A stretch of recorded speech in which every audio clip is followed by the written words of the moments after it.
Hello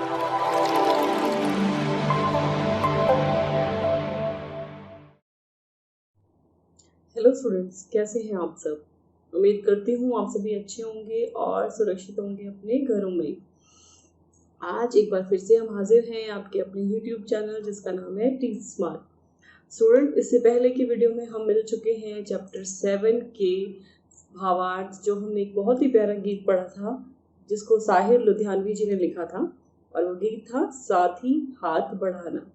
तो आज के इस वीडियो में, जैसे हमने कमेंट किया था, प्रश्न उत्तर की बात करेंगे। तो चलते हैं हम आज इसके सारे प्रश्न उत्तर। तो पहला प्रश्न है, इस गीत की किन पंक्तियों को तुम अपने आसपास की जिंदगी में घटते हुए देख सकते हो। कि जो गीत था इसमें कौन कौन सी ऐसी लाइंस थी जिससे आपको लगता है कि आपकी जिंदगी में आसपास ऐसा हो रहा है, ऐसा घट रहा है, ऐसा आप देख पा रहे हो। तो कैसा है, चलिए देखते हैं इसका उत्तर। इस गीत की निम्नलिखित पंक्तियों, निम्नलिखित मतलब नीचे लिखी हुई पंक्तियों को हम अपने आसपास की जिंदगी में घटते हुए देख सकते हैं। तो पहली है जैसे साथ ही हाथ बढ़ाना, ये हम देख सकते हैं। कहीं ना कहीं हमारी जिंदगी में हम एक दूसरे का हेल्प करते हैं, एक दूसरे की सहायता करते हैं। एक अकेला थक जाएगा मिलकर बोझ उठाना, तो स्कूल में भी कहीं ना कहीं हम एक दूसरे के साथ शेयरिंग करते हैं, किसी ना किसी चीज में मदद करते हैं हम एक दूसरे की। और हम मेहनत वालों ने जब भी मिलकर कदम बढ़ाया, सागर ने रास्ता छोड़ा पर्वत ने शीश झुकाया, फौला दी है सीने अपने फौला दी है बाहें, हम चाहे तो चट्टानों में पैदा कर दे राहें। तो ऐसी ऐसी जो लाइंस यहाँ पर लिखी हैं, ये हमारी आसपास की जिंदगी में हम देखते हैं। कहीं ना कहीं हम इनको अपने जीवन में घटित होते हुए देख पा रहे हैं, जहाँ लोग ऐसे काम कर रहे हैं। तो अपने आसपास अगर आप ध्यान से ऑब्जर्व करेंगे, थोड़ा सा नोटिस करेंगे, तो आपको ये सारी चीजें नजर आएंगी। यही ये प्रश्न हमसे पूछ रहा था, जिसका उत्तर हमने दे दिया है। अब चलते हैं अगले प्रश्न पर। सागर ने रास्ता छोड़ा, पर्वत ने शीश झुकाया, साहिर ने ऐसा क्यों कहा है।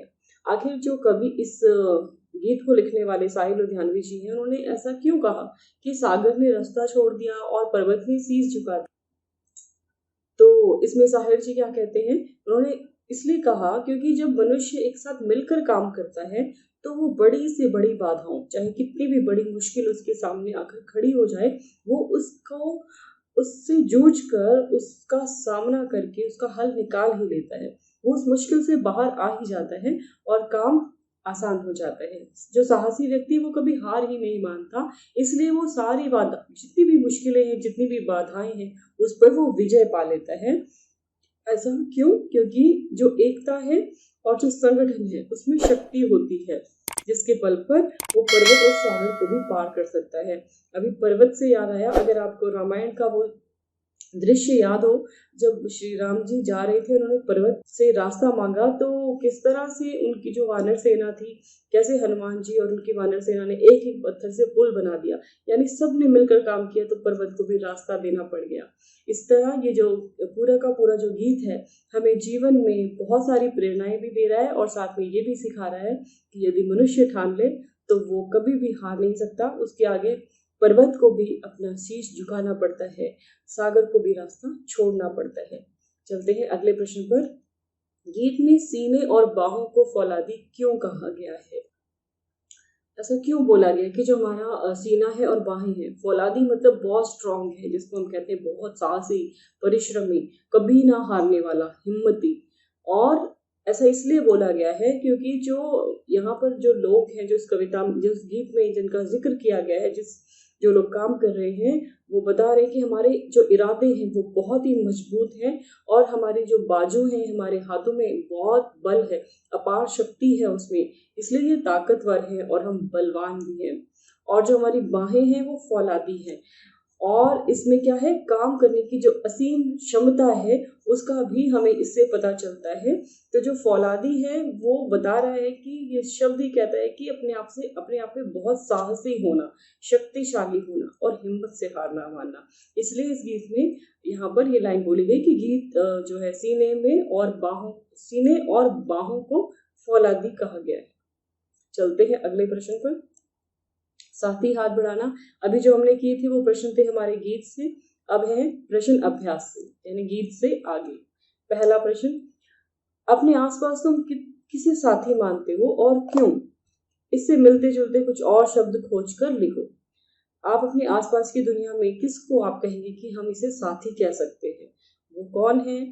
आप किसको मानते हो और क्यों मानते हो, ये आपको बताना है। कुछ ऐसे ही शब्द आपको ढूंढने हैं।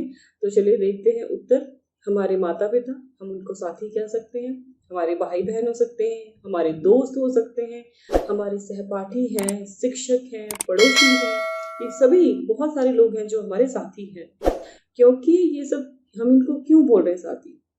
क्योंकि ये सब कहीं ना कहीं हम हमारी मदद करते हैं, हमें किसी ना किसी रूप में सहयोग करते हैं।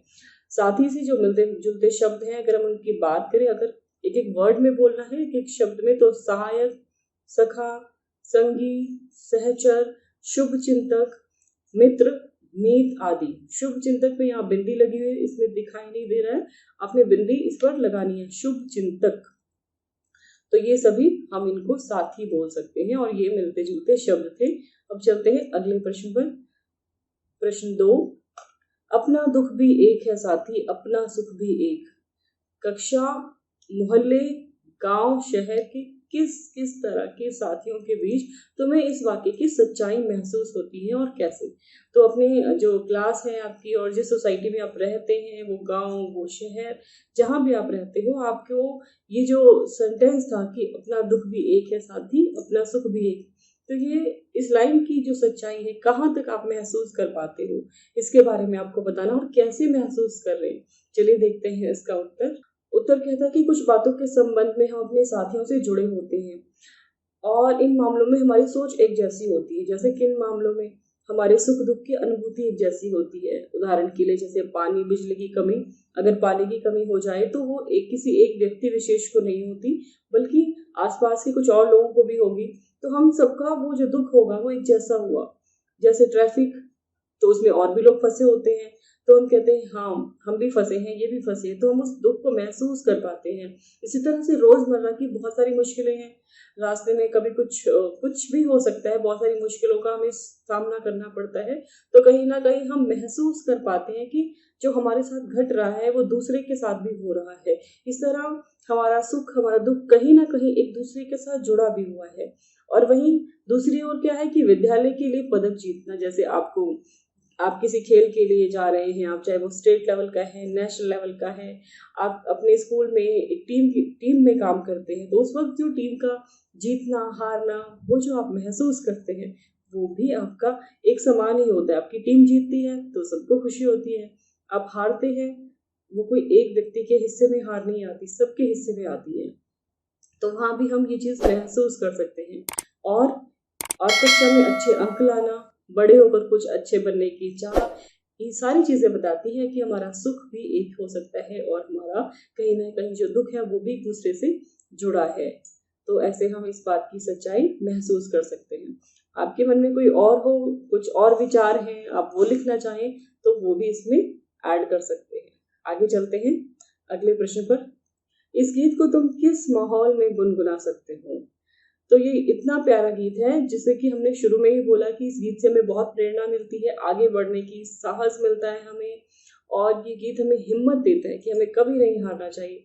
तो ऐसे गीत को हम कहाँ पर गा सकते हैं? इस गीत को आप स्वतंत्रता दिवस पे गा सकते हैं, गणतंत्र दिवस में गा सकते हैं, या किसी जैसे संगठन की स्थापना हो रही है वहां गा सकते हैं, और इस तरह के जो अवसर आपको मिले वहां पर। और खेल के मैदान में भी ये गीत खिलाड़ियों के अंदर जोश भरने के लिए भी गाया जा सकता है। अगर आप ये गीत गाते हैं तो आपके अंदर वैसे ही एक जोश अपने आप पैदा होने लगेगा। वैसे तो ये गीत कभी भी गुनगुनाया जा सकता है, पर विशेष कर क्या कहा कि सहयोग और संगठन की शक्ति अगर बतानी हो, तब ये गीत बहुत ही महत्व रखता है। तो जहां पर हम ग्रुपिंग की बात कर रहे हैं, जहां हम बात करें कि हमारे अंदर एक जोश पैदा हो जाए, वहाँ ये गीत बहुत ही महत्वपूर्ण हो जाता है। इसकी योग्यता, या हम कहें कि इसकी जो महत्वता है वो बहुत ज्यादा बढ़ जाती है। आगे चलते हैं अगले प्रश्न पर। प्रश्न 4, एक अकेला थक जाएगा, मिलकर बोझ उठाना। तुम अपने घर में इस बात का ध्यान कैसे रख सकते हो? आपको ये बताना है कि एक अकेला थक जाएगा तो मिलकर बोझ उठाना, ये लाइन आप अपने घर में कैसे इस चीज को देखेंगे? पापा के काम और माँ के काम क्या क्या हैं और क्या वो एक दूसरे का हाथ बटाते हैं? अब इनके उत्तर आपको देने हैं। तो अपने घर के छोटे बड़े कामों में माता पिता का हाथ बटाकर आप इन चीजों का ध्यान रख सकते हैं। जैसे एक अकेला थक जाएगा, अब प्रैक्टिकली देखें तो आपकी मम्मी कितने सारे काम करती है, आपके पापा भी कितने सारे काम करते हैं। तो अगर आप थोड़ा थोड़ा उनका भी काम कर देंगे, उनके छोटे छोटे कामों में हेल्प करेंगे, तो उनका क्या होगा, बोझ यानी जो बर्डन है उनके ऊपर, वो जो थक जाते हैं, तो आप उनका काम आसान कर देंगे। इसमें पॉइंट नंबर 1 था कि आप अपने घर में इस बात का ध्यान कैसे करोगे, तो ऐसे ही करेंगे आप अपनी मम्मी डैडी का उनके कामों में हाथ बटाकर। दूसरा था कि पापा के काम और माँ के काम क्या क्या है। जैसा कि आपको पता है कि जो पापा है वो बाहर के काम करते हैं, जो माँ है वो घर के काम करती हैं। लेकिन आज के समय में क्या है कि जो पापा हैं वो बाहर के काम तो करते हैं, लेकिन जब उन्हें घर पे रहने का मौका मिलता है तो वो घर के काम भी कर देते हैं। इसी तरह जो मदर है आज, वो क्योंकि जो बहुत सारे बच्चों की मम्मी जॉब भी करती होंगी, तो वो घर के काम के करने के साथ साथ बाहर के काम भी कर देते हैं। यानी दोनों मिलकर कहीं ना कहीं बहुत सारे काम कर रहे हैं।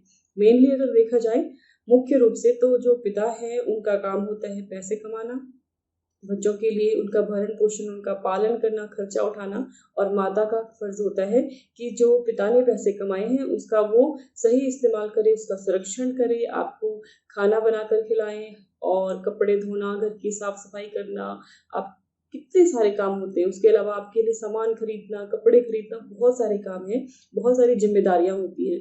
तो दोनों पापा के और माँ के काम आप अपने हिसाब से सोचना, आपकी मम्मी पापा क्या क्या काम करते हैं, आप वो यहाँ पर लिख सकते हैं अगर इसमें कुछ नहीं है। तीसरा पॉइंट, क्या वो एक दूसरे का हाथ बटाते हैं, तो बहुत ये वाला आंसर मैं आपके ऊपर छोड़ती हूँ। यहाँ तो हमने लिखा है हाँ, वो एक दूसरे के कामों में एक दूसरे का हाथ बटाते हैं, लेकिन ये वाला आंसर आपका अपना हो सकता है, जो आपको दिखाई देता है आप वैसा भी लिख सकते हैं। अगर आपके पापा आपकी मम्मी का हाथ बटाते हैं, हाँ लिखिए, और नहीं बटाते हैं तो मैं कुछ नहीं कहूंगी, वो आप अपने हिसाब से लिखेंगे।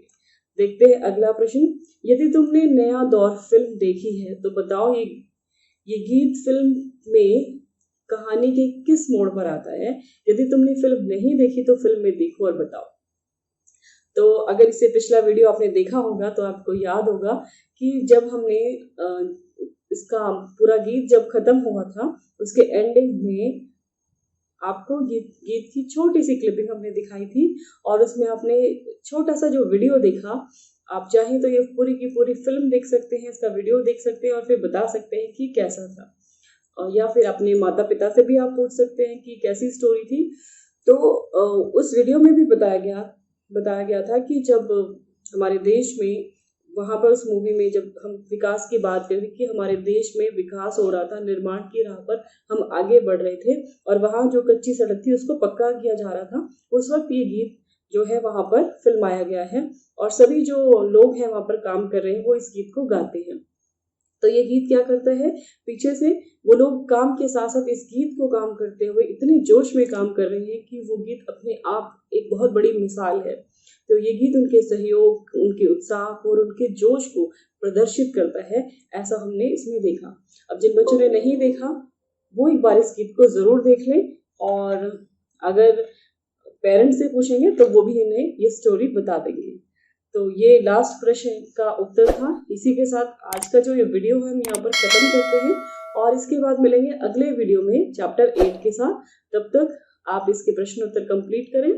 जल्दी मिलते हैं नेक्स्ट वीडियो में।